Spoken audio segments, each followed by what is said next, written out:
Bonjour à tous, je suis ravie de vous accueillir à cette première séance du cours sur la résilience appliquée. Alors théoriquement, on devait être 28, il devait y avoir 28 participants de 18 structures différentes d'Afrique francophone. Alors moi je suis Marie-Laure Joliveau, je suis chargée de programme au BICE sur la région Afrique et je suis juriste de formation. Voilà. Donc, ce cours sur la résilience appliquée se déroulera en 6 séances. Donc, merci à tous pour votre ponctualité et votre assiduité parce que chacun des cours est complémentaire aux uns et aux autres. Donc, voilà, merci de participer tous les 15 jours, le mardi à la même heure. Le rendez-vous est pris.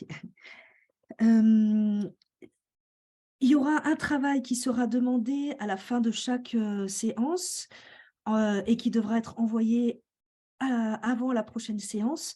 Ces petits exercices, ça permet d'approfondir et puis de faciliter l'appropriation des notions et de l'approche résilience. Donc, merci de jouer le jeu. Et puis, cela compte aussi pour l'obtention de l'attestation finale de participation à ce cours. Alors, comme déjà dit, si vous pouvez bien inscrire dans le chat vos noms, prénoms, votre structure, votre pays aussi, ça c'est bien. Comme ça, ça permet de mieux s'identifier parce qu'on ne se connaît pas tous. Il y a des associations certains on a l'habitude de collaborer et puis d'autres qui sont membres aussi du réseau BICE mais avec qui on a moins l'habitude. Donc, c'est une belle occasion de se rencontrer. Et voilà, de créer des liens. Donc, merci d'enregistrer votre nom dans le chat. Je passe la parole à la formatrice de ces 6 séances, Alda Segla, qui sera là et qui va nous partager son expérience et puis nous enrichir sur la résilience. Merci à toi, Alda. Tu as la parole.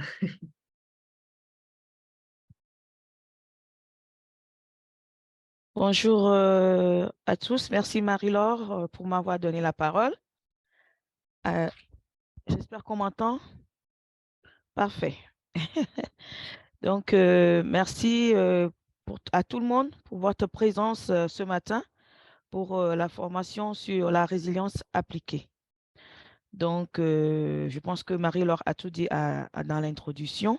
Je vais juste vous présenter les 6 modules qui se feront au cours des jours à venir. Est-ce que tu peux afficher? Oui, je vais partager l'écran. Merci. Voilà. Donc, voilà, comme prévu, on a 6 modules sur lesquels nous allons travailler à partir d'aujourd'hui jusqu'au mois de juin. Donc, le premier module porte sur l'approche de la résilience appliquée. Le deuxième sur les facteurs de résilience. Le troisième sur l'enfant protagoniste de sa propre croissance. Le pouvoir des liens, qui sera le 4e module. La résilience en action, première partie. Et la résilience en action, deuxième partie. Donc, ainsi, présenter un peu tout ce qui va se dérouler tout au long de ces jours à venir. Donc, sans plus tarder, je vais d'abord peut-être me présenter comme j'ai la parole. On dit que la charité bien ordonnée commence par soi-même. Donc, mais ça va être très succinct. On va se présenter prénom et puis association et métier. Bien sûr que dans le chat, il faudrait compléter ce qui a complété, tel que les pays, voilà, et prénom, nom et prénom, voilà. Donc, moi, c'est Alda. Je suis chargée de la formation sur la résilience en Afrique avec le BICE. Je suis consultante formatrice, donc externe du BICE, Bureau international catholique de l'enfance. Je suis psychologue de formation. Et donc, voilà en gros ce que je peux dire tout en résumé. Donc, je vais vous donner la parole, vous qui êtes présents. Je pense qu'on est au nombre de 18 pour le moment. Donc, vous allez la prendre une à une et puis donner le nom, le prénom plutôt, et l'association, et puis votre métier. Merci. En attendant que les autres ne rentrent aussi dedans. Voilà. Comment on fait? Allez-y, le DCI. Bonjour tout le monde. Bonjour Ada, Marie-Le, bonjour. Bonjour, Emilienne. Bonjour, Emilienne. Je suis Emilienne Koulibaly de l'ONG Dignité et Droit pour les enfants en Côte d'Ivoire, qui est le partenaire opérationnel du BICE en Côte d'Ivoire. Je suis juriste de formation et actuellement directrice exécutive de DDC. Merci. Merci. Merci. C'est fini pour DDCI? Ah, ajouter quoi? Non, est-ce qu'il y a une Tu es autre seule. personne à part... Non, je ne pense pas. Ils ont D'accord. fait les formations. C'est moi seule-là qui...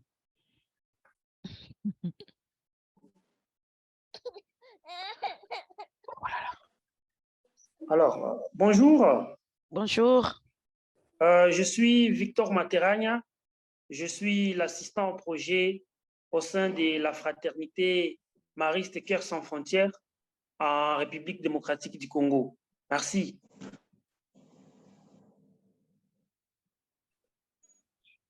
Bonjour à tous. Bonjour. Bonjour. Je suis Joséphine Conan. Je suis de la pastorale des migrants apostolat de la mer. Je suis de la Côte d'Ivoire et je suis secrétaire générale de cette pastorale et je suis gestionnaire de santé de formation. Merci. Merci.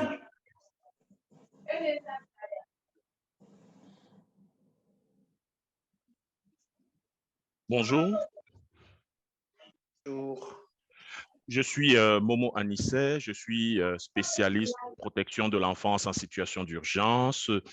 Je travaille avec International Catholic Migration Commission et basé en Afrique particulièrement, en appuyant les projets déjà au Burkina. Peut-être il y aura beaucoup plus d'extension. Mais je suis basé au Cameroun présentement. Cameroun, Burkina. Morimoto, si tu peux activer le micro. Merci. Voilà. Alors, bonjour, je suis Dolly Morimutu. J'habite à Pointe-Sable, au bord de la mer, à l'île Maurice. Je suis éducatrice à l'école maternelle Bethléem, qui se trouve dans la capitale, c'est-à-dire Port-Louis. Et je travaille avec les enfants de 3, 4 et 5 ans. Enchantée. Enchantée. Alors, je rejoins Dolly, je suis Christiane Macaque, je suis aussi de l'île Maurice et je travaille aussi à la crèche de Bethléem, responsable de la crèche à Quatre-Bornes, à la crèche et l'école maternelle. Je dis un grand bonjour à tout le monde et merci.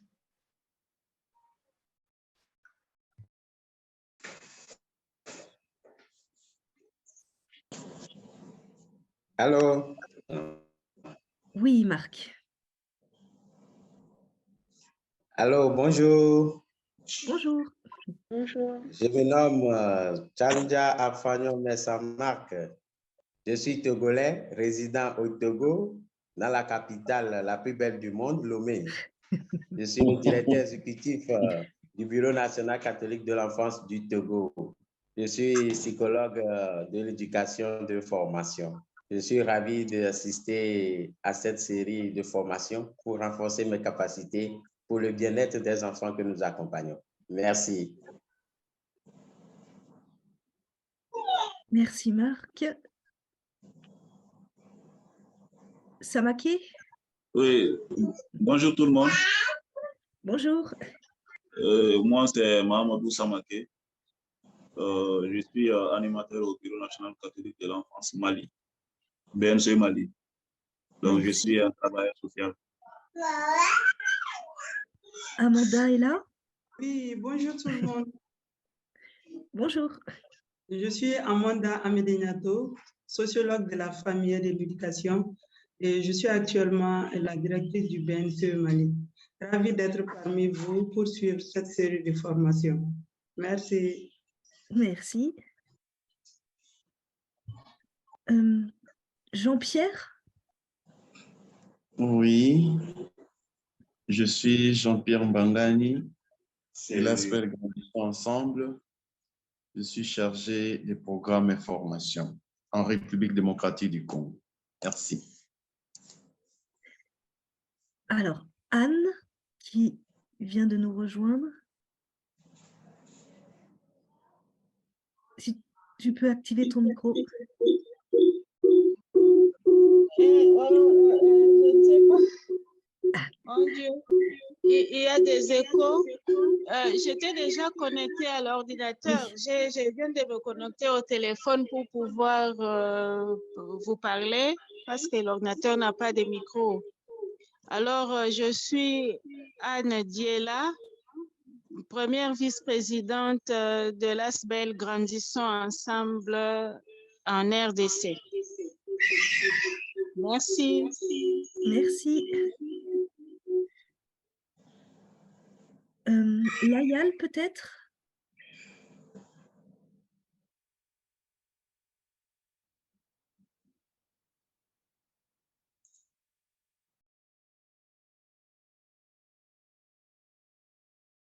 Il y a Layal qui ne sait pas prononcer.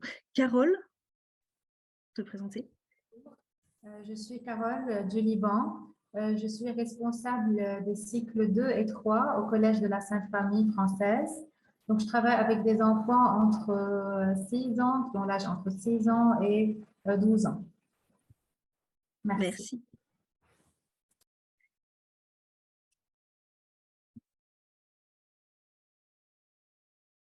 Tout le monde s'est présenté? Non. Alors, allez-y. Amon. Oui, Je suis Emmanuel Aka Amon, prêtre, religieux fils de la charité et secrétaire exécutif national de la pastorale des migrants, réfugiés, apostolat de la mer en Côte d'Ivoire.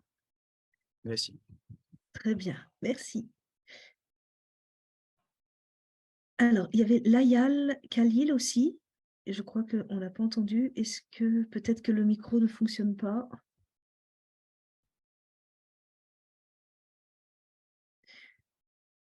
Bonjour. Alors, oui.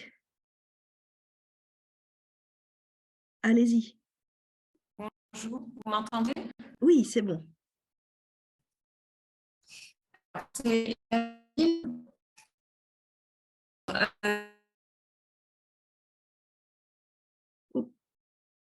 Le son Je suis responsable des classes.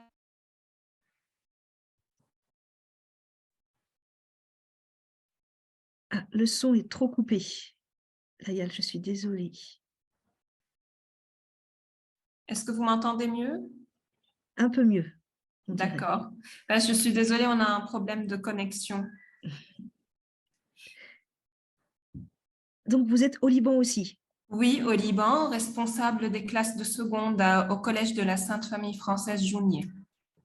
D'accord, très bien. Voilà. Merci. Merci à vous. C'est bon, Alda, pour le tour. Merci beaucoup, Marie-Laure. Merci à tout le monde.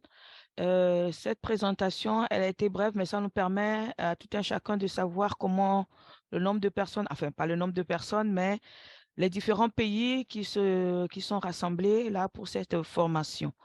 Merci beaucoup. Donc, on va aller maintenant dans le vif du sujet. Voilà. Donc, comme prévu pour ce matin, on parlera de résilience. Donc, la résilience, point sur l'approche. Le premier point, c'est sur l'approche de la résilience. La résilience, qu'est-ce que c'est? Quelle est son histoire? Comment ça a évolué? C'est de ça que nous allons parler. Donc, nous savons que depuis 1990, la résilience est devenue le pilier phare ou l'approche phare du BICE.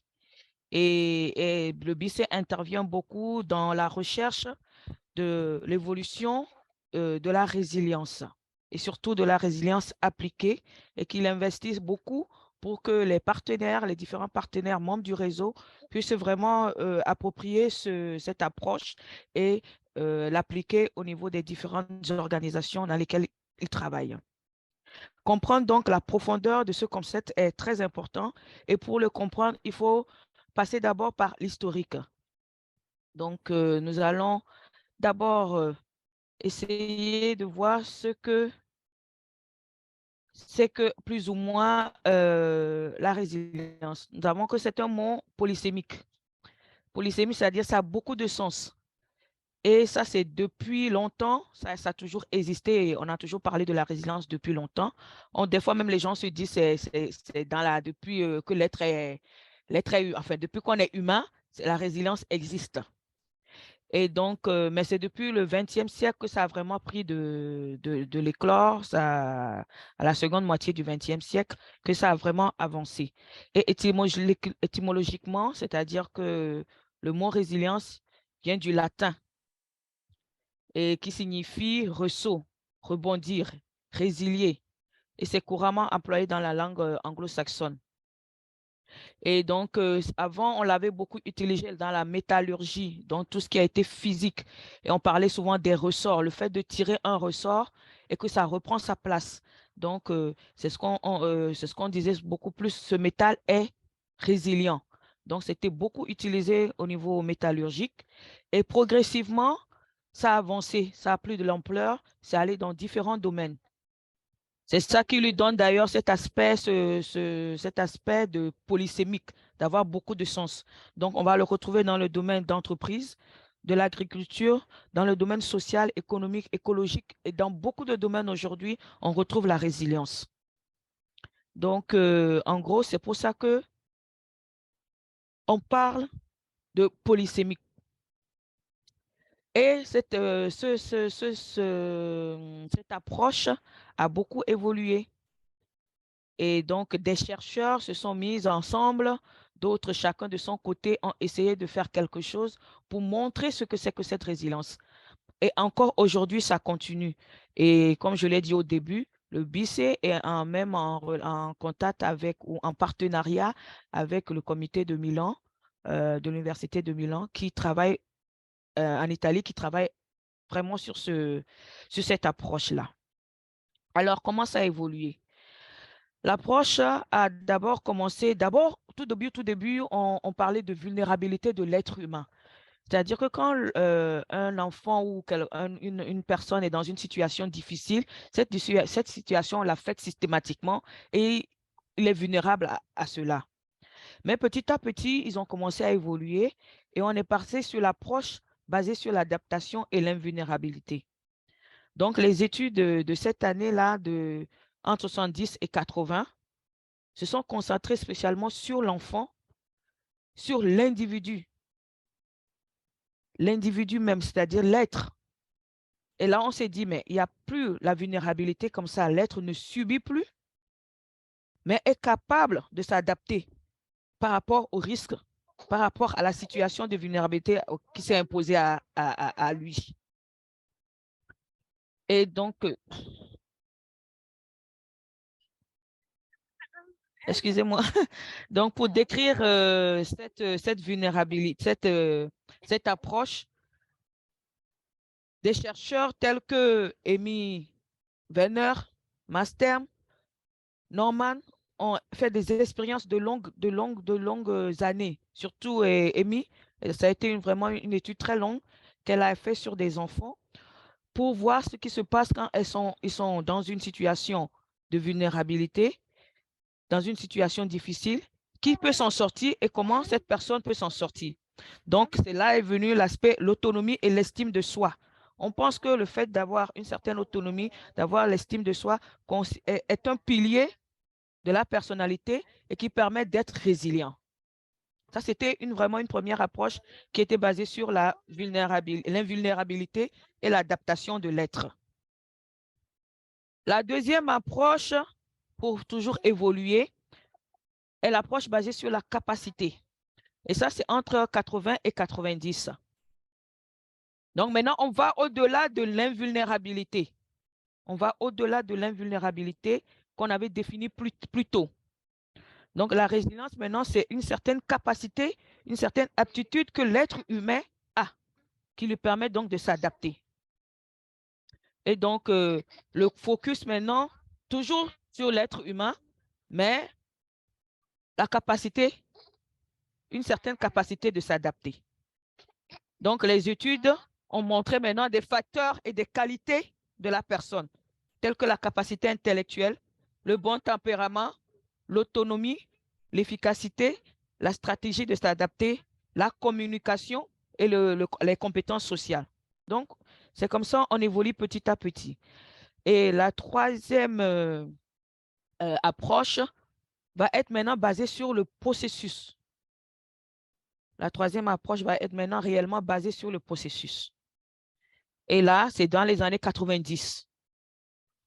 Et la résilience devient alors un processus dynamique dans lequel différents facteurs inhérents à la personne, c'est-à-dire à l'être humain lui-même, on suppose que l'être humain a des facteurs et qui entraînent une interaction entre cette personne et son environnement. Donc, actuellement, dans cette approche ou bien dans cette évolution, on est arrivé au focus de l'environnement. On a quitté l'être humain, on est arrivé maintenant à l'environnement, qui est devenu une entité qui générait des risques, mais aussi des ressources. Et c'est beaucoup plus Michael Ruther qui a beaucoup développé cette approche et qui a même postulé qu'avoir une vie saine dans un environnement malsain. Voilà, que malgré tout, on peut avoir une vie saine malgré les difficultés. Et donc, c'est à partir de lui que commence à venir maintenant l'idée des facteurs de risque et des facteurs de protection. Voilà. Donc, petit à petit, et il y a eu Stéphane, il y a eu quand même beaucoup de chercheurs.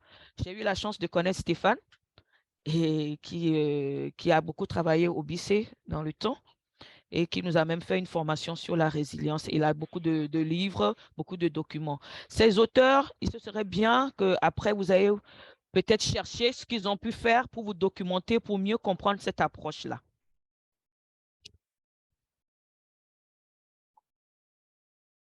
Marie-Laure, mon partage d'écran est parti. Ah. Vous l'avez, vous? On est toujours sur années 90. Ah, là, c'est parti. Oui, il faut que tu réactives. Si tu arrives à mettre en diaporama. Oui, je vais le mettre en diaporama. Si Ouais. ça marche. C'est revenu? Oui. Alors. En bas à droite, il y a le petit logo. Oui, c'est bon. Est-ce que tu arrives à changer les pages? Là, il n'y a rien qui n'apparaît. Il n'y a que la page, mais pas le texte. Oui, c'est ce que je remarque aussi. Si ça ne marche pas, c'est pas grave, on fait en format. Ah, ça apparaît. Ah bah. Oh, c'est joli.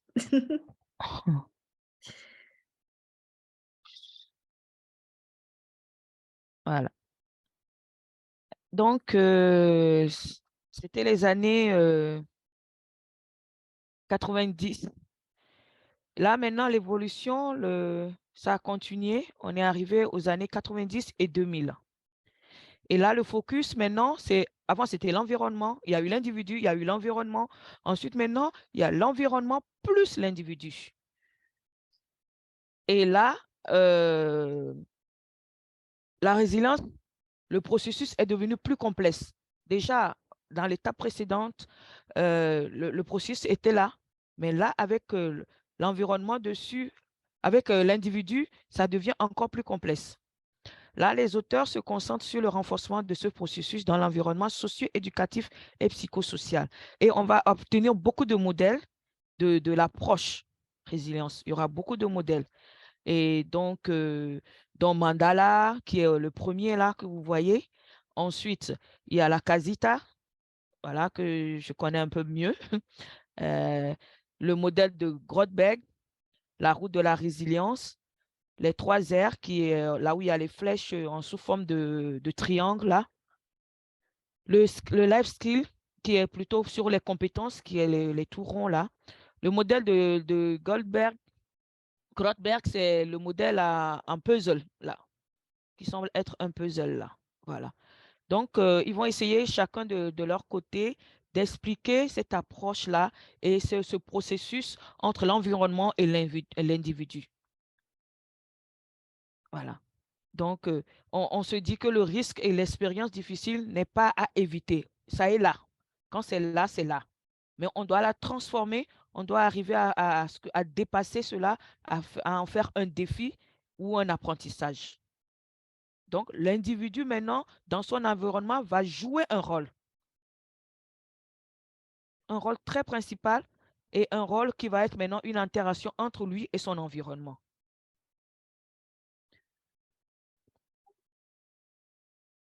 Ensuite, on va aller vers les années 2000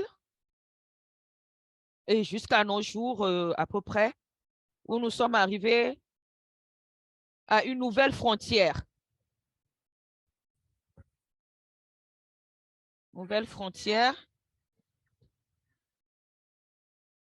C'est-à-dire que la résilience continue. La résilience continue. Et on commence maintenant à y mettre beaucoup plus des avancées scientifiques. Commence à arriver.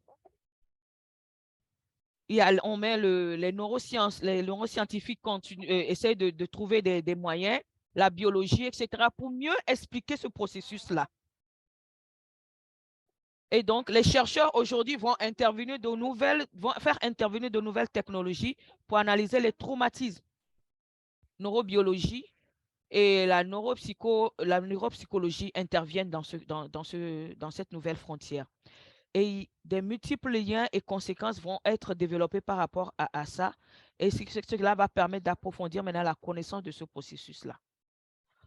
Et en observation, le traumatisme peut bloquer le flux communicatif. Après des recherches, après des tentatives, ils ont découvert que les traumatismes bloquent le flux communicatif entre les deux hémisphères cérébraux, c'est-à-dire l'hémisphère droit et l'hémisphère gauche. Donc, effectivement, là, c'est beaucoup plus scientifique et ça rentre beaucoup plus dans la science. Sûrement ceux qui ont fait la biologie maîtriseront mieux tout ce qu'on est en train de dire là.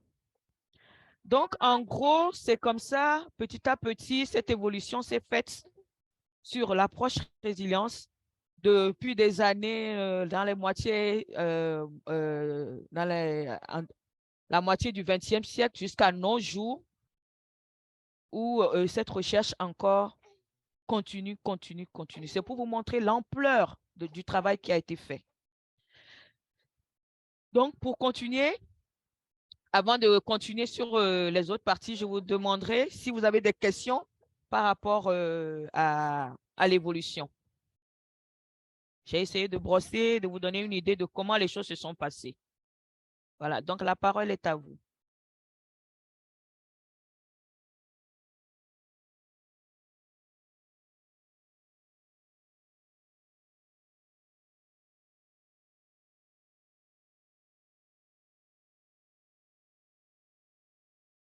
Allô, est-ce qu'on me suit? Est-ce qu'il y a des questions, s'il vous plaît? Oui, Ada. Ada, tu m'entends? Ada. Oui, allô, je t'entends. Tu m'entends, d'accord. Merci bien pour ce début de présentation. J'avoue que moi, chaque fois qu'il y a cette formation a lieu, j'ai toujours un empêchement. Donc, ça, Diego, ce n'est pas gêné pour vraiment me... Et ça, j'avoue que je suis contente parce que moi-même, je n'avais aucune notion là-dessus. Tout à l'heure, dans ta présentation, tu disais que l'approche s'est faite sur l'individu. Quand tu dis individu, tu parles de la personne H, grand H, ou bien c'est la personne de l'enfant. Est-ce que toutes les étapes que tu as eu à citer, de la première étape jusqu'à la 5e étape aujourd'hui avec les avancées scientifiques, est-ce que l'approche enfant je pourrais dire, a été transversale relativement à toutes ces approches-là? Merci. C'est bon? Tu m'as entendu? C'est bon? Emilienne, oui? Je n'ai pas bien suivi ta question, s'il te plaît. Oh.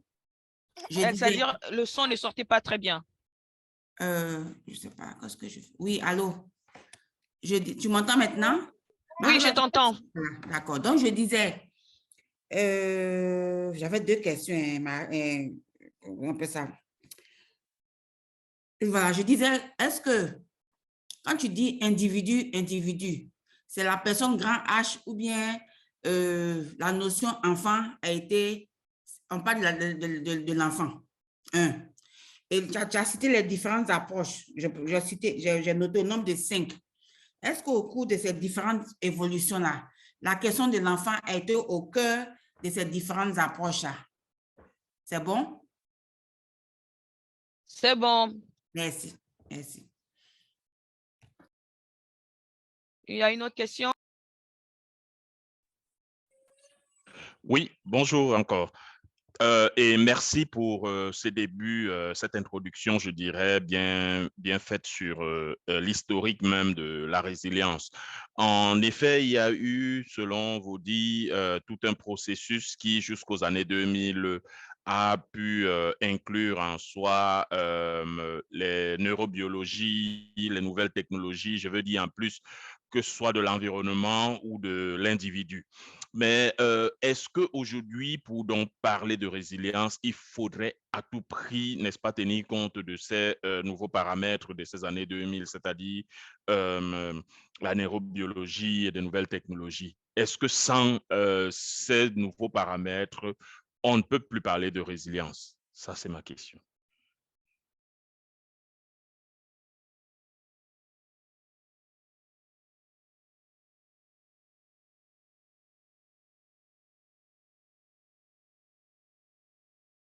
Alda, c'est bon?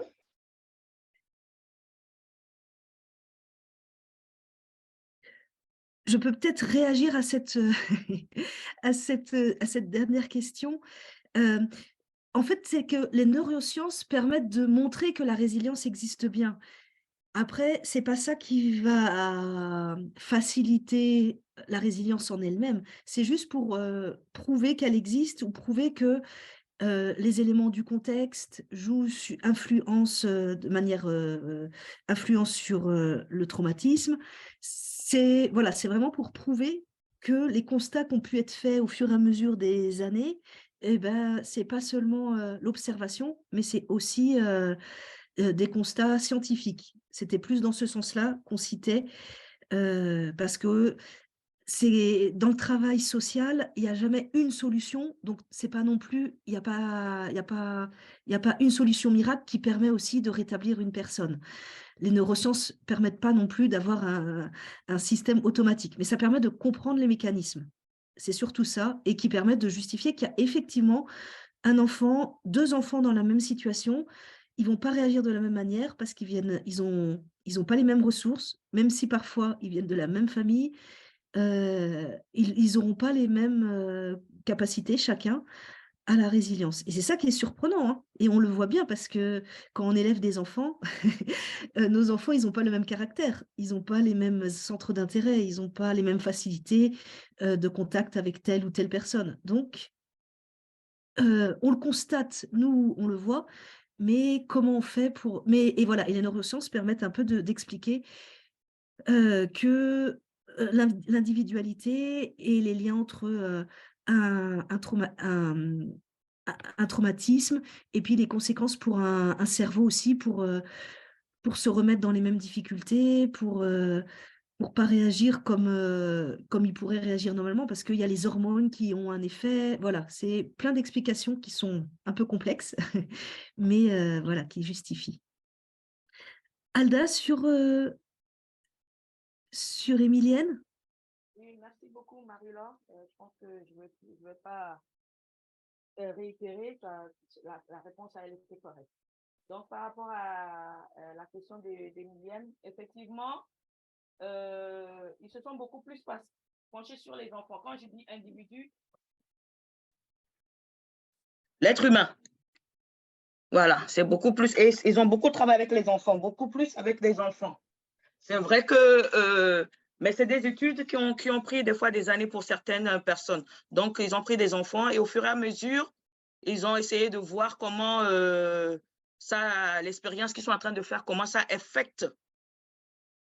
Voilà, ce n'est pas une histoire de aujourd'hui je fais ou demain ou un mois après. Non, il y a d'autres qui ont, avec l'étude d'Emmy, ça fait 30 ans pour avoir vraiment un résultat, pour mieux découvrir au fait. Voilà. Donc, ça veut dire qu'il y a des choses qui peuvent se passer tout de suite Et plus tard, ça a d'autres répercussions, d'autres évolutions sur la vie de l'être humain que nous sommes. Voilà.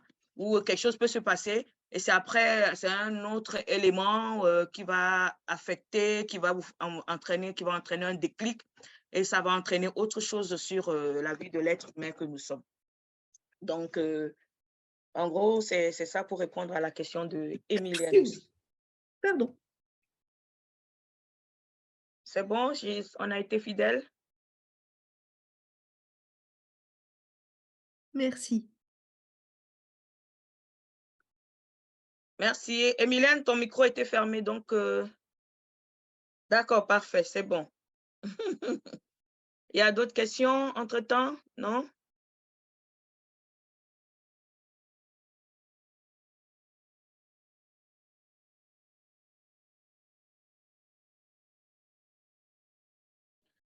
Merci beaucoup. Donc, s'il n'y a pas d'autres questions, on va continuer.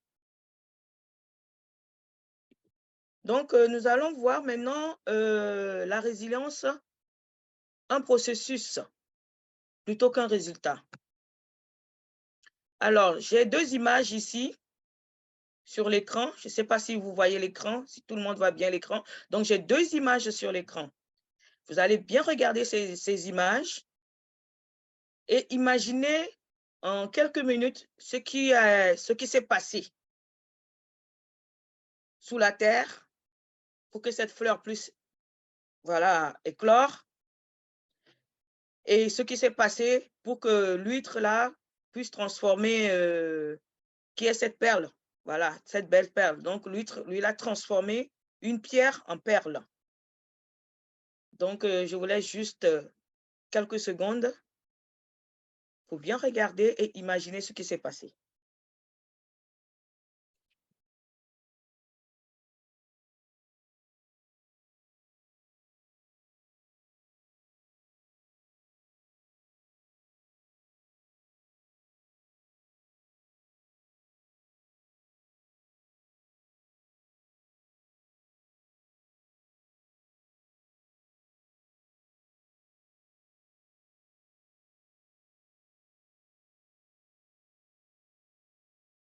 Ok, je pense que maintenant la parole est à vous. Je vais prendre juste 4 personnes qui aimeraient bien intervenir pour me dire ce qu'ils ont vu à travers cette image, ce que ça a suscité dans leur imagination, dans leur...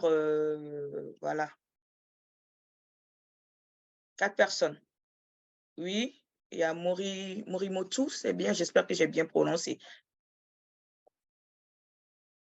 Je peux? Là.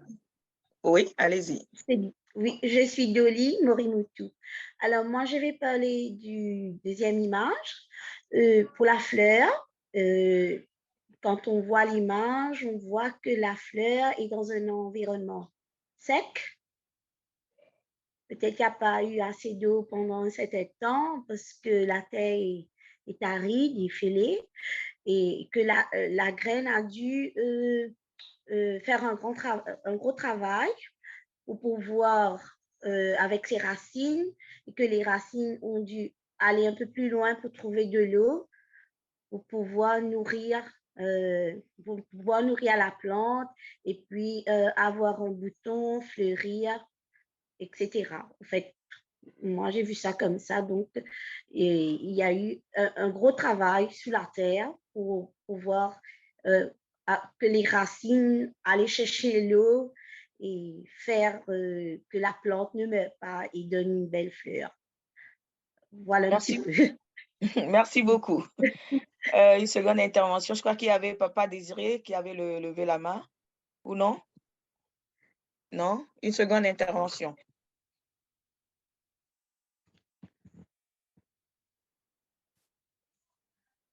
Une seconde intervention.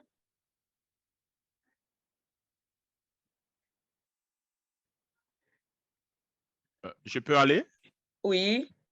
Ok, moi c'est Momo, Anissé Jocelyn. D'accord. Toujours avec l'image 2.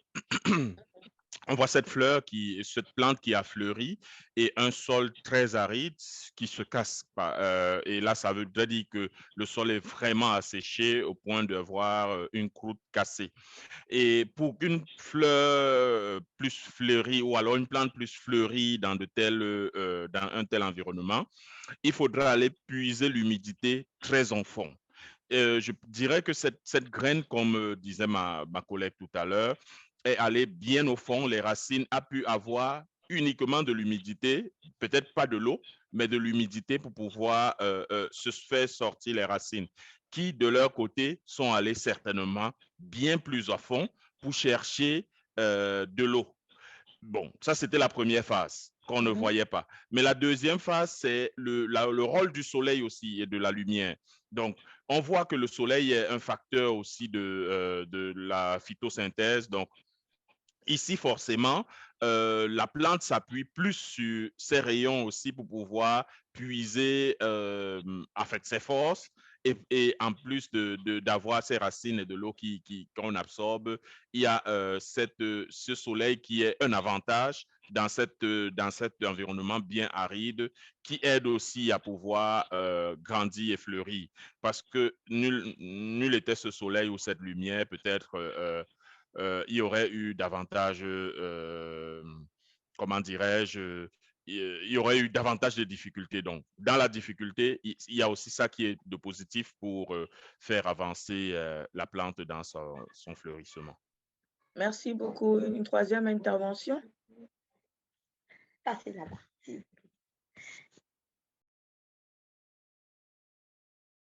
Une troisième intervention? Oui, non? Et l'image, la première image, ça ne vous inspire pas du tout? Ça montre rien, en fait, c'est ça? Pas ça. La première image inspire quand même. Ça montre quelque chose. Donc, on voit juste une coquille d'huître qui, en fait, pas de chair, si je vois très bien, et donc la perle est demeurée. Comme c'est la chose la plus précieuse que l'huître a pu extraire, je veux dire, ou alors garder de tout cet environnement aussi aride, si je peux regarder très bien, c'est vrai que je n'aperçois pas très correctement, mais comment est-ce que l'huître, dans un environnement pareil, certainement a puisé autant de ressources pour pouvoir se faire une perle? C'est peut-être des questions que je me pose, mais je dis que dans un environnement pareil et desséché, il y a quand même la pierre ou alors la perle qui n'a pas pu dépérir, n'a pas pu, comment dirais-je, a pu demeurer au moins. Ça montre quand même que de ce que l'huître a pu avoir comme existence, elle a voulu quand même conserver quelque chose de précieux. Le reste, je ne peux pas très bien. Je me sentais plus à l'aise avec l'image de. Merci beaucoup. Il y a Emilienne qui a levé la main. Emilienne, ou bien la main est partie? Oui, si.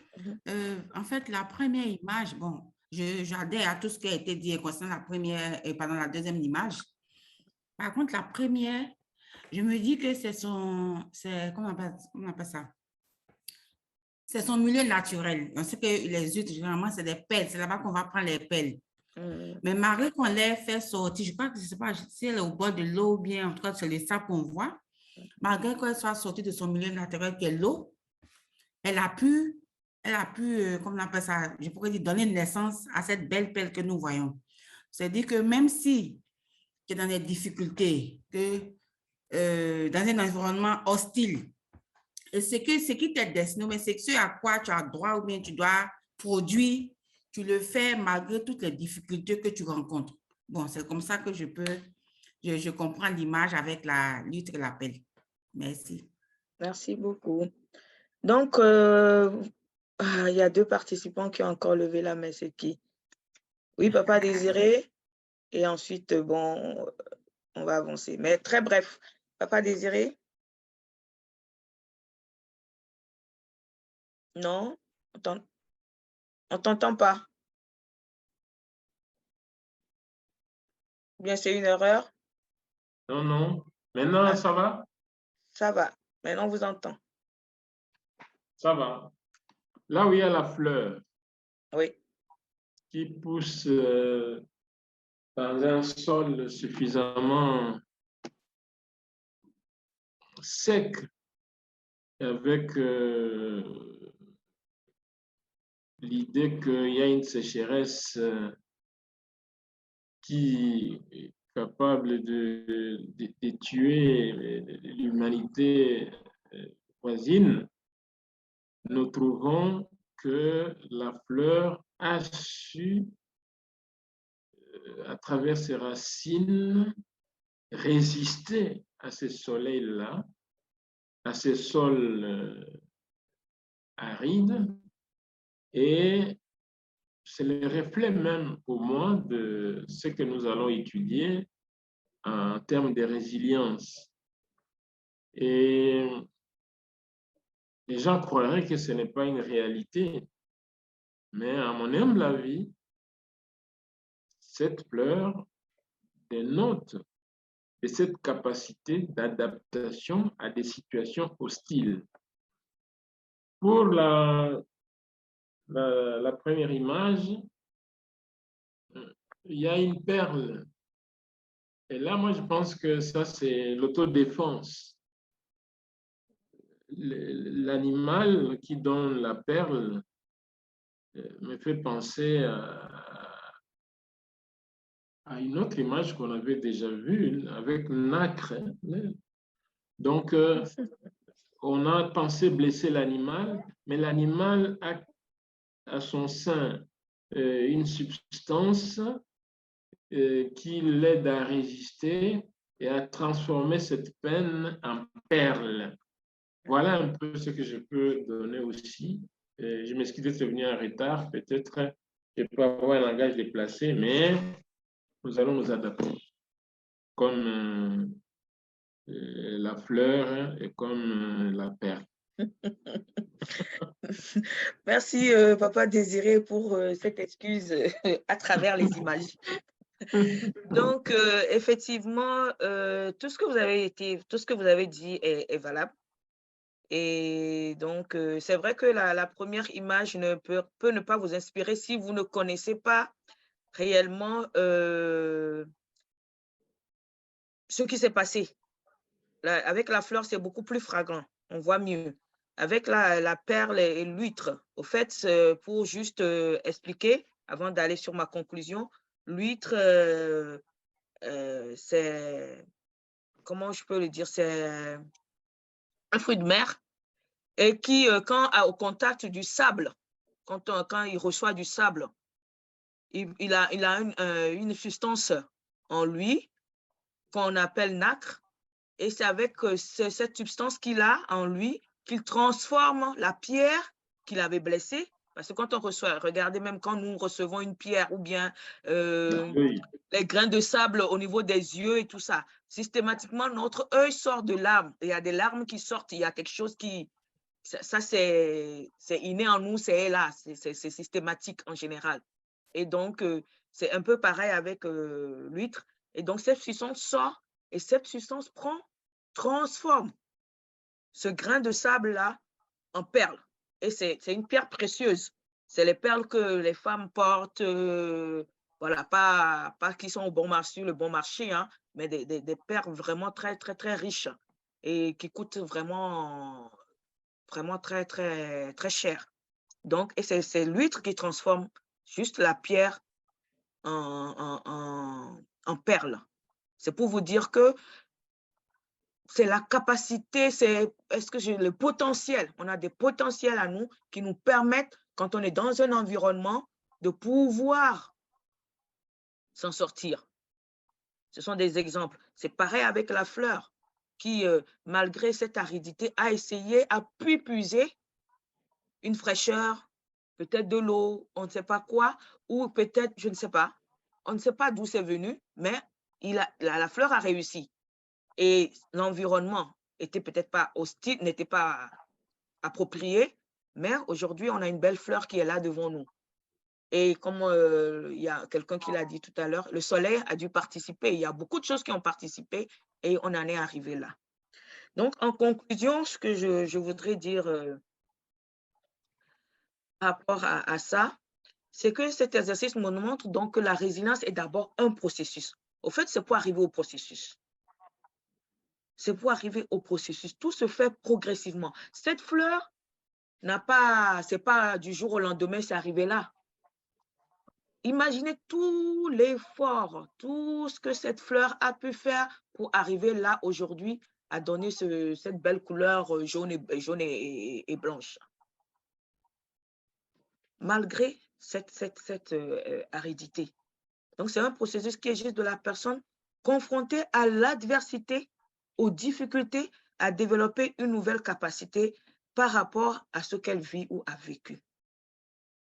Donc, la personne va chercher des ressources, comme l'a fait la fleur, comme le fait l'huître. L'huître va chercher ses ressources, qui est les nacres qu'il a en lui, le nacre qu'il a en lui, pour se reconstruire. Voilà. Donc, et si nous voulons appliquer ce processus-là, il faut qu'on change de regard. On disait tout à l'heure que c'est un processus, il y a un début. La fleur est allée chercher. Si on voit, on met une fleur ou bien on met une graine quelque part et qu'on voit la terre aride, je suis sûre que nous tous, à 100%, on dira que la graine ne pourra pas pousser. Ça, c'est clair. On est d'accord. À 100%, nous tous, on dira que la graine ne poussera pas. Voilà. Mais aujourd'hui, c'est cela qu'on veut dépasser. Et pour dépasser cela, il faut qu'il y ait un changement de regard. Et donc, tout commence par le changement de regard. Il y a certains qui ont déjà suivi le cours sur la résilience, connaissent l'histoire de l'éléphant. Et donc, j'ai mis juste en parenthèse de se rappeler de l'histoire de l'éléphant pour ceux qui connaissaient déjà, mais je vais peut-être résumer rapidement pour d'autres qui ne connaissent pas. Donc, c'était un prince qui est venu dans un village, ou bien dans un contrée, dans un pays, voilà, et qui était venu avec un éléphant.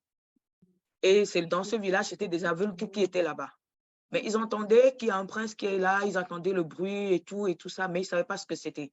Alors, le chef du village a envoyé des personnes pour aller toucher l'animal, pour aller toucher ce que le prince a amené, pour savoir ce que c'est. Et quand ils sont allés, comme ils sont aveugles et tout, ils ne voient pas, d'autres ont touché les oreilles, d'autres ont touché les pattes, d'autres ont touché la queue, d'autres ont touché les trompes, etc. Et quand ils sont arrivés, chacun a donné sa partie. Chacun a donné sa partie, a expliqué sa partie. Mais est-ce que quand on explique une partie, est-ce que ça fait le tout? Non. Il faut maintenant rassembler pour que ça fasse le tout. Donc, ce changement de regard, ce n'est pas seulement une partie qu'on doit voir. Ce n'est pas seulement la blessure de l'enfant que nous devons voir. Quand on prend le grain et la terre, qu'est-ce qu'on on voyait habituellement? On se dit, cette terre, cette blessure, cette terre-là, cette difficulté-là, c'est la terre qui constitue cette difficulté. On ne peut pas, ça ne peut pas marcher. Et on va se baser seulement sur la terre, qui est aride, pour faire une conclusion. Non, aujourd'hui, nous devons dépasser cela. On ne doit pas se focaliser seulement sur une partie, comme je l'ai dit tout à l'heure. Il faut aller au-delà. L'enfant a certes des problèmes. L'enfant a été exposé à des situations difficiles, à des guerres que nous rencontrons dans nos pays, à des violences sexuelles, à des abus, à des maltraitances, etc. Que notre institution rencontre avec tous ces enfants. C'est vrai. Il y a la blessure qui est là, mais nous devons dépasser cela. Parce que l'enfant a une force pour surmonter. Cette fleur a eu une force. L'huître a eu une force pour surmonter. On ne le pense pas spontanément, mais à partir d'aujourd'hui, il faut qu'on change ce regard-là. Et chercher à connaître les solutions de l'enfant.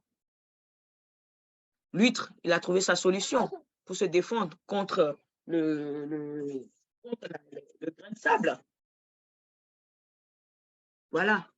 La fleur a su trouver des ressources, a su puiser des ressources malgré cette terre aride pour arriver à fleurir. Face au problème, qu'est-ce que l'enfant a?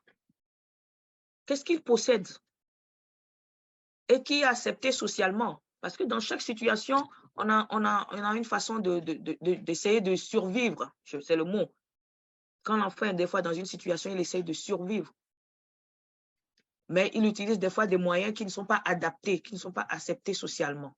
Le mot accepté socialement est très important. Parce que si un enfant qui se trouve dans la rue et qui vole, socialement, le vol n'est pas accepté. Mais il vole peut-être parce qu'il est dans un besoin. Il a besoin de manger, il a besoin de ceci, etc. Il vole pour satisfaire ses besoins-là. Mais est-ce que c'est socialement accepté? Non. Donc, c'est ce changement de regard qui est crucial, qui est une condition importante pour faire la résilience appliquée. Et toujours dans l'optique du processus, à part le changement de regard, nous avons le deuxième point qui est la relation de confiance qu'on doit construire. Et construire une relation de confiance, ce n'est pas aujourd'hui, ce n'est pas demain. Même nous, entre nous, adultes, même quand on a des amis, cette amitié, c'est un exemple banal que je suis en train de donner, ça se construit sur une longue année. On n'a pas totalement confiance.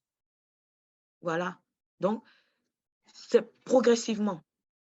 Et je donne cette citation d'une petite fille qui a été victime de violences sexuelles qui dit « J'ai commencé à me sentir un peu mieux. J'ai mis ça en rouge le jour où j'ai rencontré quelqu'un qui a vraiment cru en moi, une femme de ma communauté. » Cette rencontre a été donc fondamentale pour cette fille. J'ai commencé à me sentir mieux. Donc, c'est un début. C'est tout un début. C'est un processus parce qu'il faut créer une relation d'aide et de confiance avec l'enfant qui exige quoi? Cette relation exige quoi? Une acceptation inconditionnelle de l'enfant et le respect de l'enfant. On prend l'enfant tel qu'il est pour créer cette relation. Si on veut juger, ça ne passera pas. Ça, c'est tout à fait normal. Donc, il ne faut aucun jugement. Il ne faut pas de discrimination, pas de ceci, pas de parti pris. Donc, il faut créer cette confiance entre vous et l'enfant. Voilà. Donc, ces deux éléments, le changement de regard et la relation de confiance, participent au processus. Et c'est tout un début.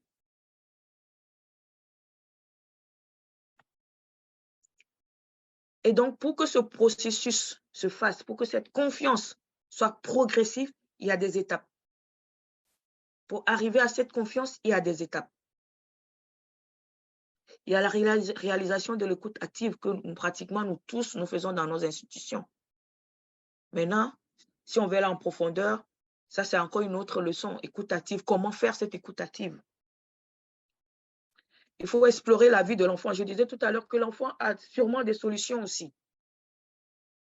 Et cela dans une variété d'activités. C'est là intervient également aussi la résilience appliquée, avec ces ateliers, etc., pour que vous puissiez explorer cet enfant. Et se demander maintenant comment utiliser ces données que nous allons recevoir à travers ces différentes activités. C'est ça le processus. Donc, pour qu'il y ait une résilience appliquée, nous devions changer de regard. Nous devrons changer de regard, changer la façon dont nous regardons les enfants qui sont avec nous, même jusqu'à changer l'institution entre griffes. Quand je dis changer l'institution, changer nos protocoles, changer nos manières de faire, etc., etc. Ça va impacter. La résilience va impacter l'organisation, va impacter vos activités. Ça, c'est pas, on ne vous l'impose pas, mais peut-être la manière dont je suis en train de parler, ça va vous donner, ça va vous dire, enfin, ça va vous faire penser à dire, mais elle est en train de nous obliger à changer. Non, ça vient en complément à ce que vous êtes en train de faire, mais si vous rentrez à fond dans la résilience, pas à fond, même si vous voulez faire quelques activités, je vous assure que ça impacte toujours. Ça change l'organisation, ça change les activités au niveau de l'organisation. ça change des planifications, ça change des méthodes de l'organisation. Il y a sûrement ceux avec qui j'avais déjà fait certaines formations et qui l'appliquent peuvent en témoigner. Peuvent en témoigner. Sauf si vous ne le faites pas, il n'y aura pas de changement. Mais dès que vous rentrez dans la résilience, ça vient systématiquement. Vous allez voir que vous serez obligé de changer certaines choses. Donc, cela demandera toute une organisation au niveau même de l'association. Et tout ça, c'est le processus qui commence comme ça. Et c'est ce changement-là de regard, changement individuel et changement de l'équipe, changement de l'organisation.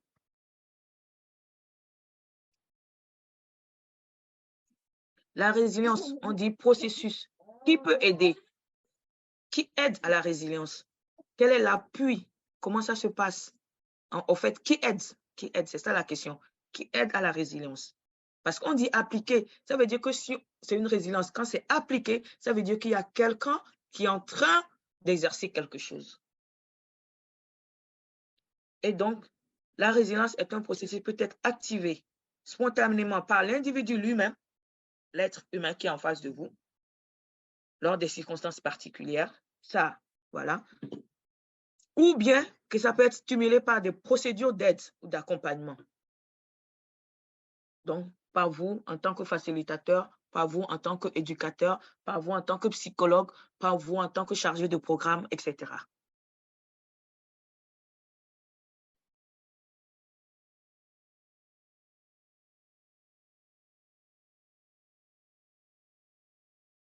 Toujours parce que l'objectif de cette première rencontre, c'est de quitter de l'histoire, etc., d'évoluer et après finalement de définir également la résilience. Donc, ce processus de résilience, cette approche, qu'est-ce que c'est? Ce n'est pas une simple résistance, c'est plutôt la capacité de résister, mais aussi de se reconstruire. Parce que quand on parle du début, où j'ai parlé de tout ce qui est physique, au début, on pensait toujours que c'était il faut être résistant, il faut être résistant. Non, ce n'est pas seulement ça. Ce n'est pas seulement une force. Il y a une force, c'est vrai, mais ce n'est pas seulement une force. C'est les forces et les faiblesses. Je disais tout à l'heure qu'il faut prendre tout. Pas seulement se focaliser sur la blessure de l'enfant. Considérer l'ensemble. Accepter l'enfant tel qu'il est. L'acceptation de soi.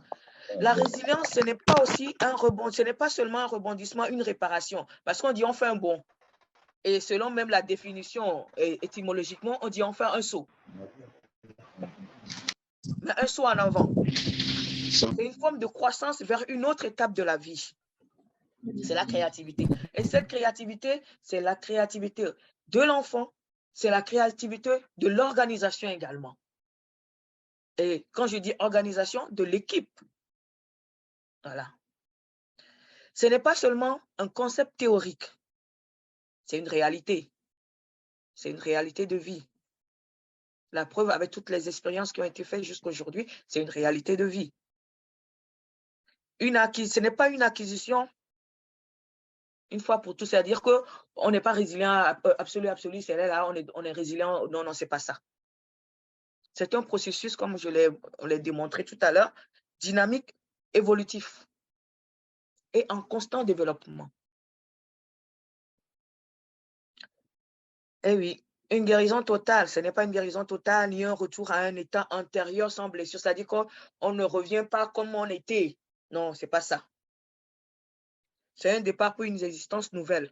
La relance, un engagement, un défi. Il y a la blessure, je disais qu'il y a toujours la blessure qui est là.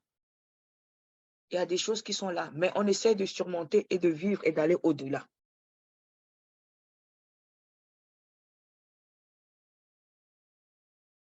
Et d'aller au-delà. Donc, pour mieux définir, pour donner une définition, j'ai juste pris la définition du manuel, du BICE, de l'inspiration à l'action, qui nous dit tout simplement la résilience est donc la capacité d'un individu ou d'un groupe à bien se développer en présence de très grandes difficultés. En présence de très grandes difficultés. un groupe, une communauté, un enfant, un adulte, face à une difficulté, face à des adversités, continue à vivre, à surmonter, à vivre et à vivre bien, malgré tout ça. Donc, en gros, c'est ça, cette première partie qui nous permet de définir la résilience. Au fait, on est parti de l'évolution de l'histoire jusqu'à là pour définir aujourd'hui pour nous, en tant que travailleurs sociaux, en tant que partenaire du BICé, membre du réseau du BICé, ce que c'est que la résilience. Donc, voilà, s'il y a des questions, un peu d'abord. Désiré à la main levée. Oui, je voulais qu'on revienne un peu sur les tableaux qui précèdent la définition de la résilience. Oui. Quand on dit ce n'est pas et c'est, je voulais qu'on ajoute ici, ce n'est pas seulement. OK. Ça m'aiderait à ne pas poser ma question parce que quand il y a un rebondissement, hein, ça signifie que il y a la créativité, on cherche à sortir d'eux. Bon, donc, si on peut ajouter seulement, ça m'aiderait. Deuxième chose, il y a une demoiselle qui fait une thèse actuellement ici sur la résilience et réparation pour les femmes victimes de violences sexuelles en RDC. Alors, je me dis résilience et réparation. Est-ce que ça marche ensemble ou la réparation vient aider aider la résilience pour l'adaptation ou l'accommodation de la victime à ces situations nouvelles? Voilà ce que j'avais comme intervention. Merci, Papa Désiré. Une autre question, s'il y en a.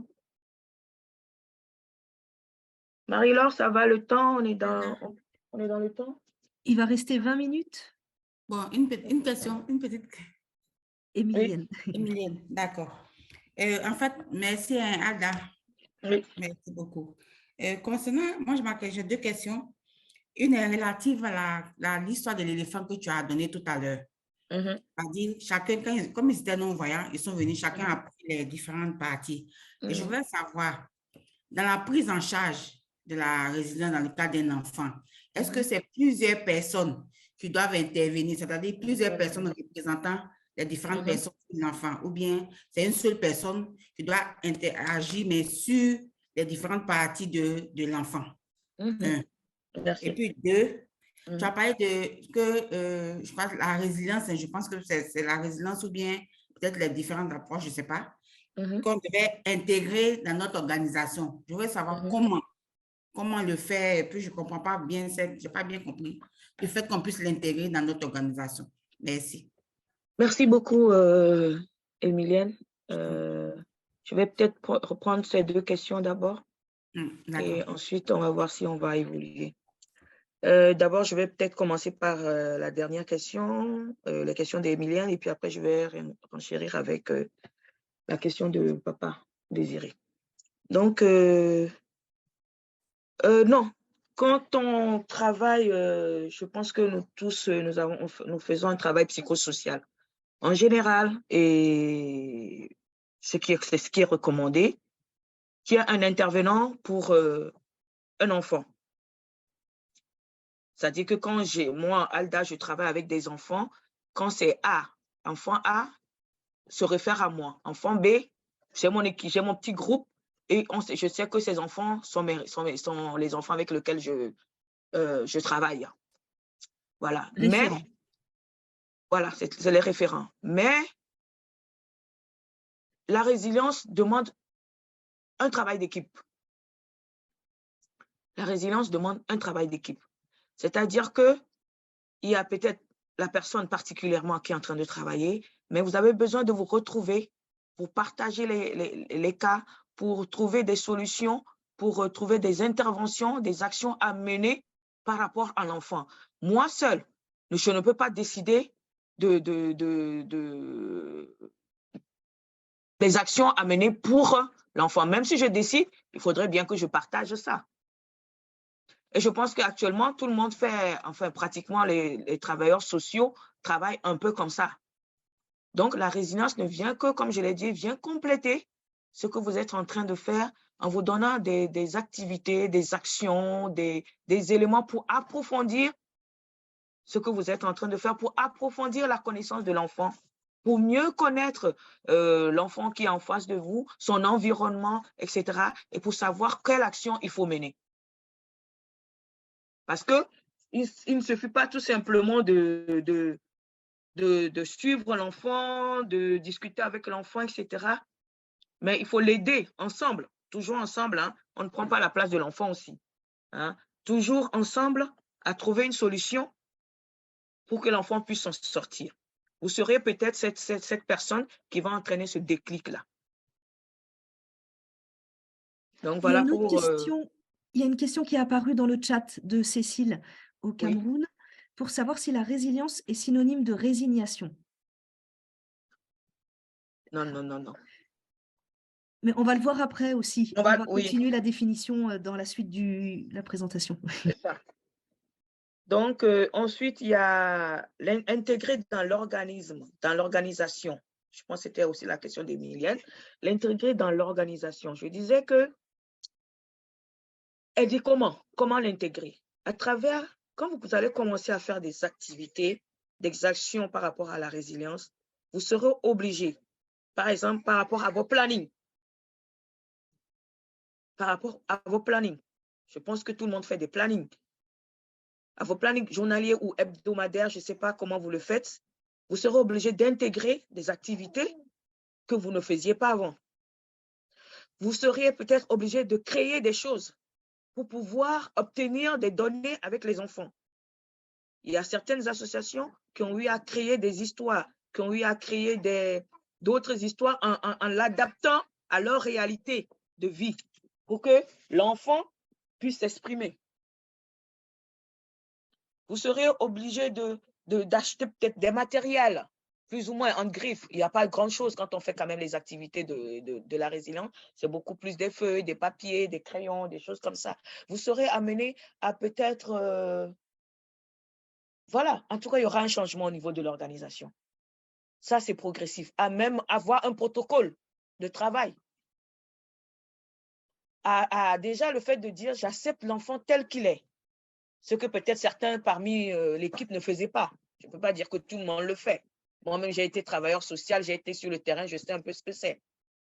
Déjà, j'ai toujours donné, j'essaie toujours de donner cet exemple que moi-même, j'ai eu à faire. Quand je travaillais un peu au début, il y a des enfants avec lesquels j'ai travaillé, j'ai dit non, cet enfant, je ne vois pas, je ne sens pas, est-ce que ça va marcher ou pas, mais je ne crois pas. Et je disais ça aux collègues. Parce que le gros, la finalité, c'était moi qui faisais la finalité. Je disais, voilà. Mais aujourd'hui, quand j'ai découvert petit à petit, dans le temps, déjà, on avait commencé avec la résilience, avec Stéphane et autres et tout. Je me suis dit, ah non, ça, c'est une erreur. Donc, chaque enfant a quelque chose. Il faudrait creuser. Donc, ça a changé. Ça m'a changé. Ça a changé ma manière de travailler. Je ne sais pas si je réponds un peu à la question d'Emilienne en donnant des exemples comme ça. Oui, c'est bon, Alda, merci beaucoup. J'ai fait, bon, comme il est aussi, je envoie ça dans le chat, je vais répondre après. D'accord. Merci. Donc, pour Papa Désiré parler de réparation et résilience, c'est ça? La réparation, si Marie-Laure peut peut-être aussi m'aider. Je pense que c'est important. Hein. Il ne faut pas négliger la réparation en ce qui concerne les victimes, pour les violences, les abus sexuels et autres. La réparation agit sur l'être que vous avez en face de vous. Ça permet de calmer, ça permet psychologiquement d'amener la personne à une étape supérieure, de se dire, voilà, d'abord de l'amener à ne pas se sentir coupable et ensuite à se dire ce qu'on m'a fait de mal a été puni en griffe. Déjà, cet état de l'être qui est en face de vous, de cette femme qui se sent déjà valorisée, permet d'arriver à la résilience, permet de développer quelque chose en elle, des ressources en elle qui lui permettront d'avancer. Je ne sais pas comment est son mémoire, bon, je ne peux pas, mais je parle en général. Voilà, je ne connais pas, je ne sais pas ce qu'elle veut dire vraiment, qu'est-ce qu'elle veut, comment elle est en train de procéder. Mais en général, c'est ce que je vois, c'est ce que ça apporte. Tout simplement, le fait de réparer un mal, on se sent bien. Le fait qu'on ait eu quelque chose qui nous a blessés et qu'on nous dise, voilà, on se sent bien. Donc, son état psychologique est apaisé et ça peut l'aider à avancer. Donc, cette réparation constitue un nœud, un point qui aidera la personne à avancer. Ça peut être un déclic aussi pour permettre sa résilience. Okay. OK. C'est bon, Papa Désiré, sauf s'il y a d'autres qui veulent apporter quelque chose. C'est un échange, hein. Je n'ai pas les réponses forcément, voilà, mais c'est un échange. S'il y a quelqu'un qui voulait apporter quelque chose, ça va? Ça peut être vu à deux niveaux, la réparation. Soit il y a la réparation qui est faite par autrui parce qu'il a commis une violence, et la réparation, et quand on parle de réparation, c'est déjà reconnaître le mal qui a été fait sur la victime, et ça peut participer effectivement à la résilience de la personne, parce qu'elle va être reconnue comme victime, son préjudice est reconnu, et ça contribue. Après, inversement, avec la résilience, le fait que la personne arrive à vivre malgré son traumatisme, ça participe à sa propre réparation interne. Mais il n'y a pas d'automatisme. Donc, c'est pour ça que la réparation… Non, il n'y a pas d'automatisme. C'est pas de la mathématique, c'est pas, je ne sais pas. Non. Mais ça favorise plus. Ça favorise, voilà. Ça favorise énormément. Plusieurs niveaux. Il y a quelqu'un qui a son micro ouvert. Je coupe, Désiré. Oui. Voilà. Donc, ça participe. On va avancer. Et oui, j'ai répondu un petit peu sur la résignation dans le chat. Oui, il y a une question sur la résiliation, c'est ça? J'ai répondu dans le chat. D'accord. Donner un exemple pour expliquer la différence. Mais on va avancer aussi. On va avancer, d'accord. On va voir si ça est clair. Cécile, tu nous dis si c'est pas clair. Si, voilà, elle remercie. Et je pense qu'avec les éléments supplémentaires, ça va aider à la compréhension. Je te laisse. Merci. Donc, en gros, c'est ça. Et ma question maintenant, c'est par rapport, est-ce que la résilience d'un enfant peut-elle être influencée et renforcée? Si oui, comment? Si oui, comment? On peut en débattre un peu.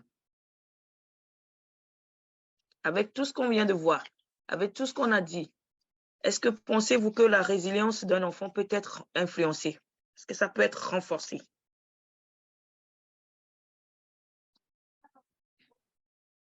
Deux ou trois interventions? Oui, c'est pas… J'ai un mot à placer. Oui, vous avez la parole. Pour moi, quand on fait l'écoute active, quand on explore la vie de l'enfant, quand on cherche les ressources dont l'enfant dispose pour affronter l'adversité. Tous ces processus-là contribuent au renforcement de cette résilience. Bon, je suis venu en retard peut-être, mais voilà un peu ce que je peux dire à ce niveau. Oui, merci beaucoup. Une autre intervention? Au vu de tout ce que nous venons de dire, oui. Oui, Cela? ouais. Je pense que pour moi, la résilience d'un enfant peut être renforcée par des activités, bien sûr. On doit tenir compte de l'environnement protecteur de l'enfant, qu'est-ce qu'il vit, quelques paramètres à bien cerner. Mais la mise en place d'activités récréatives, créatives, sont aussi des éléments qui permettent à l'enfant de s'exprimer et de se vider et de pouvoir, n'est-ce pas, aussi, dans une mesure, renforcer sa résilience afin qu'il puisse, surtout pour ceux qui ont subi des violences ou alors vécu des violences dans des situations de conflit, cela aiderait aussi à davantage les vider et aider à mieux, pourquoi pas, atteindre la normalité. Merci beaucoup. Oui, il y a d'autres mains. Il y a 2 participants qui ont levé la main. Amanda, oui. Oui, merci Alda pour l'exposé. Moi, je pense que la résilience d'un enfant peut être vraiment influencée et renforcée, mais cela dépend des éducateurs. C'est-à-dire comment un éducateur est capable de renforcer la résilience d'un enfant à travers des activités et à travers l'accompagnement qu'il offre à l'enfant. Donc, c'est là qui peut vraiment renforcer l'enfant. Parce que même si l'enfant a la capacité de résilience, souvent, il n'a pas toutes les facultés nécessaires pour comprendre sur quel chemin il doit partir. Donc, c'est l'éducateur qui peut montrer ces chemins-là, selon moi. Merci. D'accord. Merci beaucoup, Amanda. Oui, donc, c'était juste un petit débat. Et je pense que tout le monde a fait toutes les interventions et confirme qu'on peut vraiment influencer ou renforcer la résilience d'un enfant. C'est réel, c'est possible. Mais ce qu'on doit savoir, ce n'est pas tic-tac. Voilà, c'est pas parce que j'ai fait l'écoute. Aujourd'hui, j'ai fait, comment on appelle, des activités avec l'enfant, je l'ai écouté, moi-même j'ai fait ceci, etc. Que, toutes ces activités que j'ai menées, moi je suis sûre que Kojo ou Madeleine, etc. Est résilient. Non. Des fois, ça peut ne pas être sur le champ, on ne découvre même pas. Mais peut-être que l'activité que vous avez eu à faire là, plus tard, aura son impact et qui permettra à cet enfant d'avancer dans la vie. Lui seul sait ce que ça a apporté. Il sait ce que ça a apporté. Des fois, c'est juste un déclic comme ça et la vie évolue. Mais vous aurez eu à impacter à travers vos activités, à travers vos manières de faire sur la vie de cet enfant ou de ces enfants avec lesquels vous travaillez. Et c'est ça la résilience appliquée. C'est un peu ça l'idée. C'est ce qu'on a envie de faire, d'évoluer. C'est cette approche sur laquelle on veut vraiment travailler. Donc, comment le faire, comment l'évoluer, comment le faire, tout ça là va se faire dans les autres rencontres qui vont suivre. Plus tard, on va développer des éléments qui vont vous aider à découvrir vraiment comment influencer cela, comment renforcer cela. Oui, Marie-Laure. Oui, juste pour dire que l'enfant, il peut être résilient aussi, un peu tout seul, ou en tout cas, juste un petit coup de main une fois, ou parce qu'il a lui-même déjà un réseau important, on en parlera dans les prochaines séances, mais dire que des fois, un travailleur social peut tout faire pour aider la résilience et pas réussir non plus. Et c'est pour ça que la participation de l'enfant, elle est primordiale, ou de l'enfant ou de toute personne, hein, un adulte aussi, hein. Un adulte qui a des problèmes, on peut lui faire toutes les propositions. Si lui-même n'a pas la volonté ou il n'y a pas peut-être une réaction ou une petite ouverture ou un relationnel qui passe pas avec la personne, ça marchera pas. Donc, il y a toujours un aléa qu'on n'arrive pas forcément à maîtriser. En tout cas, en faisant participer la personne, le bénéficiaire, en le faisant s'exprimer, ça facilitera beaucoup. Voilà, je voulais juste préciser que quand on peut dire influencer, renforcer, ça ne veut pas dire tout faire à la place de l'autre. Oui, ça, c'est Voilà. très bien, oui, c'est ça. Et Et puis, je voulais rajouter que ce n'est pas seulement un éducateur, ça peut venir aussi de la communauté, des personnes, des individus de la communauté, enfin, des personnes de la communauté, etc., qui peuvent aider à la résilience de l'enfant. Joseph, en RDC, avait une question dans le chat. Peut-on dire que certaines personnes ont des prédispositions pour la résilience ou bien celle-ci se développe dans la vie de tout un chacun? Se développe. On ne n'est pas résilient, ça c'est clair. Je pense que toutes les expériences et toutes, comment dire, les recherches nous ont montré qu'on ne n'est pas résilient. Et ces progrès, on devient résilient par rapport à une situation, par rapport à quelque chose. Et l'être humain s'adapte, se reconstruit, voilà, a des ressources. Une chose est sûre, c'est qu'on a des ressources. On a des potentialités, on a des facteurs, on a des éléments qui nous permettent de surmonter et d'évoluer. Mais on ne n'est pas résilient. Mais ces capacités, elles se construisent dès le premier âge aussi. Oui. Donc, c'est pour ça qu'on peut peut-être croire qu'on est prédisposé, mais parce qu'il y a eu dans l'enfance et dès les premiers mois, peut-être même déjà dans le ventre aussi, des choses qui Oui, vont, ça se construit. qui vont faciliter. Oui, par rapport à l'environnement, par rapport à l'éducation qu'on reçoit, par rapport, voilà, ça se construit. Mais ça ne veut pas dire qu'une personne qui a peut-être pas eu de facteurs favorables pendant toute son enfance, à l'âge adulte, peut devenir résiliente à un moment donné. C'est ça, c'est ça. C'est ça, pour dire que c'est jamais perdu. Voilà, Ce sera... Bon, est-ce qu'on peut placer aussi un mot? Oui. Désiré. Il y a un constat, là, c'est que la femme est plus résiliente que l'homme. Donc, la femme est plus résiliente que l'homme. Je pense qu'il y a des lignées. C'est la culture, culture, c'est la formation. C'est pas une question de sexe, c'est une question parce que la femme, elle a été habituée à s'adapter à plein de choses. Oui, mais c'est une réalité. Vous fouillez la guerre, vous vous retrouvez dans un village. À moins d'1 heure, la femme saura où se trouve la rivière, où est-ce que je peux attraper ceci pour mes enfants. Mais l'homme est philosophe et sous un arbre, il ne sait pas quoi faire. Alors moi, je pense qu'il y a des lignées chez la femme qui l'aident à cette capacité de résilience élevée par rapport à l'homme. Bon, ce n'est qu'un point de vue, mais mes observations m'ont fait aboutir à cette conclusion-là. Je pense que c'est beaucoup lié à l'éducation et aux apprentissages qu'elle a eus dans son enfance. Mais Béné, tu veux réagir à cette réaction? Oui, effectivement, pour la question de Désiré, je pense qu'il était important aussi de voir un peu les différences par rapport à toute la construction sociale, donc arriver à lier les notions de genre et de la résilience.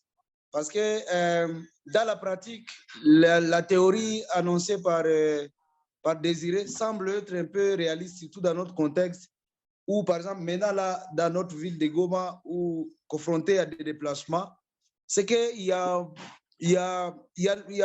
beaucoup de femmes qui ont développé d'autres capacités pour s'adapter à la situation. Mais les hommes, c'est un peu difficile. On a fait cette analyse un peu dans les activités, dans les camps de déplacés, où beaucoup d'hommes vont vers le suicide. Ils sont en train de vouloir se suicider à cause de la situation. Et beaucoup de femmes sont en train de développer des capacités d'adaptation. Donc, ça, c'est quelque chose qu'il faut creuser pour arriver vraiment à comprendre pourquoi c'est là, pourquoi il y a une catégorie de personnes qui s'adaptent, pourquoi il y a d'autres qui veulent vraiment fuir, abandonner et peut-être se suicider. Tout à fait. Je partage cette analyse. En tout cas, c'est un constat. Merci. Mais c'est pas scientifique, c'est plus la sociologie. Mais voilà, faut le prendre en compte aussi. Oui. Et Je que la pense que réaction, l'action Mm. sera à adapter parce que ce sera peut-être plus difficile de travailler avec un garçon parce qu'il aura eu moins de capacité d'adaptation au début.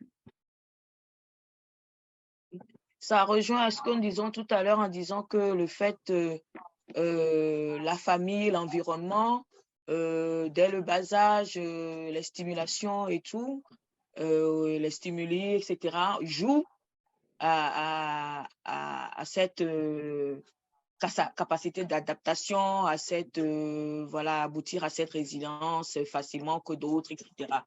Ça, c'est sûr. Ça, c'est sûr. On a bien dit qu'il y a une interaction entre l'environnement et l'être humain. Ça, c'est sûr. Donc, maintenant, le thème spécifique avec la femme, je pense que c'est un très bon thème. Si on pourrait même faire des recherches hein, pour toujours avancer. Ça permet d'avancer toujours pour mieux connaître. Je pense que c'est une très bonne idée. Ça, c'est pour élargir la réflexion. On va aller plus loin avec ça. Pourquoi les femmes, pourquoi pas les hommes, pourquoi dans certaines situations, c'est les femmes qui sont beaucoup plus aptes, etc. Ça, c'est assez à cultiver aussi, à découvrir. Voilà. Merci beaucoup. Donc, sur ce, je pense que notre première rencontre est en train de prendre fin. Mais avant que ça ne se termine, on va donner l'exercice faire pour la prochaine fois. Donc, ce qui est prévu, c'est pour chaque 15 jours. Donc, le mardi prochain, on n'aura pas de rencontre, mais il y aura l'exercice qui sera à faire et à rendre le mardi pour que moi et d'autres collègues, on puisse travailler dessus, revoir l'exercice afin que la prochaine rencontre, on puisse en débattre dessus. Donc, pour aujourd'hui, le travail qui est à faire est à faire par institution. C'est quoi l'exercice? Dans un tableau partagé, on va vous partager le tableau. Les points forts, le tableau est en dessous là. Faites l'analyse des difficultés et des points forts pour vos bénéficiaires, d'une part, et pour l'organisation, d'autre part, dans la mise en œuvre des actions psychosociales ou de résilience.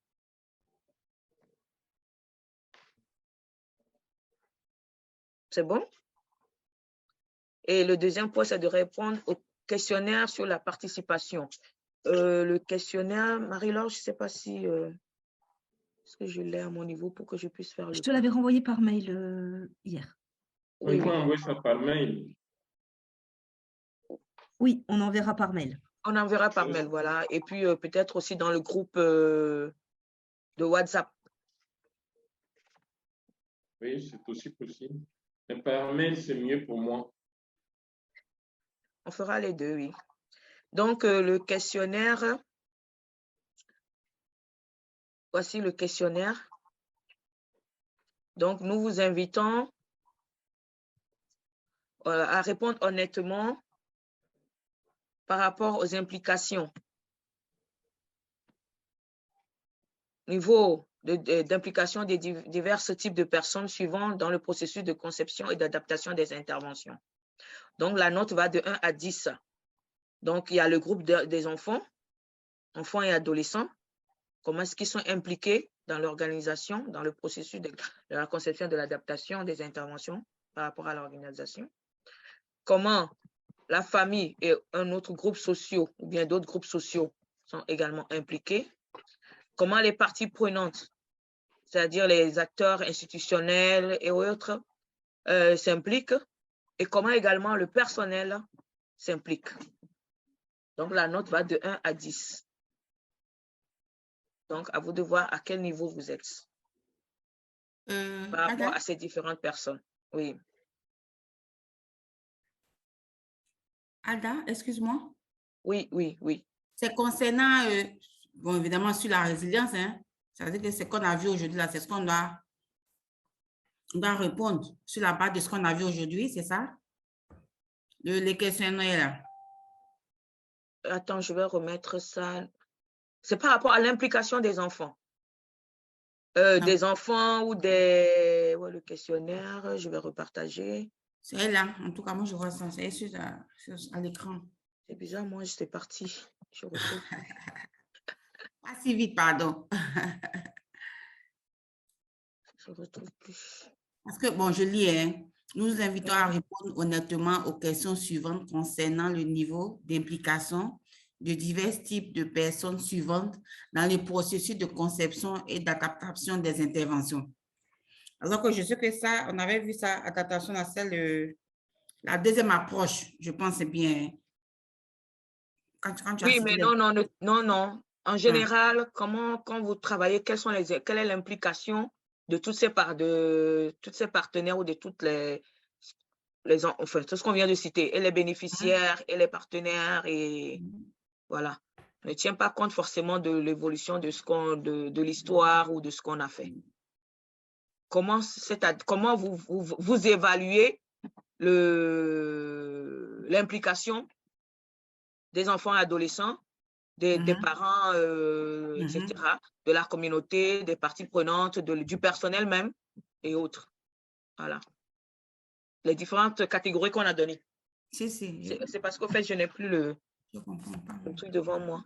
Ça va? Je vais m'expliquer après. Je te reviens après. C'est bon, Emilienne? Je ne l'ai pas, c'est bizarre, je n'arrive pas à... Je vais arrêter. C'est bon, Emilienne? Oui, madame, merci. D'accord. D'autres questions pour l'exercice qu'il y a à faire? Donc, on a un tableau et puis il y a le questionnaire. Est-ce qu'on aura le contenu de tous les cours du jour? Parce que pour les absents qui ont commencé 38 minutes après, ils risquent d'échouer à tous ces devoirs-là. Oui, oui. On le balancera dans le groupe également. Et il y aura l'enregistrement après sera mis en forme et partagé. Mais le collègue qui fait ça est absent, donc je ne vous garantis pas de la date pour l'accès à la vidéo tout de suite, que ce soit immédiat. Donc, ça veut dire que vous aurez la vidéo qui vous permettra même d'avoir des explications de tout ce qu'on est en train de faire, de revoir, et puis bon, voilà. Et il y aura également les éléments qu'on peut envoyer et les différents exercices à faire. Donc, c'est à rendre pour le 25. À renvoyer le 25. C'est bon? Question? Ok, Marie-Laure, je pense que je suis dans le temps ou presque en train de dépasser. C'est parfait. S'il n'y a pas d'autres questions, moi, je vous rends la parole et puis pour clôturer et puis pour la prochaine rencontre. Voilà. Merci beaucoup, Alda, pour cette première séance, ce premier lancement. Merci pour les participations des uns et des autres.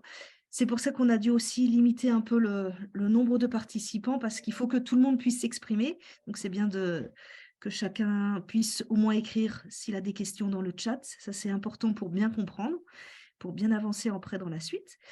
Donc, je vous souhaite une bonne semaine et puis un bon travail avec ces 2 documents qu'on va vous envoyer dans la journée. Et puis, on se retrouve dans 2 semaines. On compte sur vous pour envoyer bien dans les délais, pour permettre d'étudier tous les documents. Et puis, on se retrouve le 2 mai. Merci à vous tous et très bonne journée. Merci pareillement.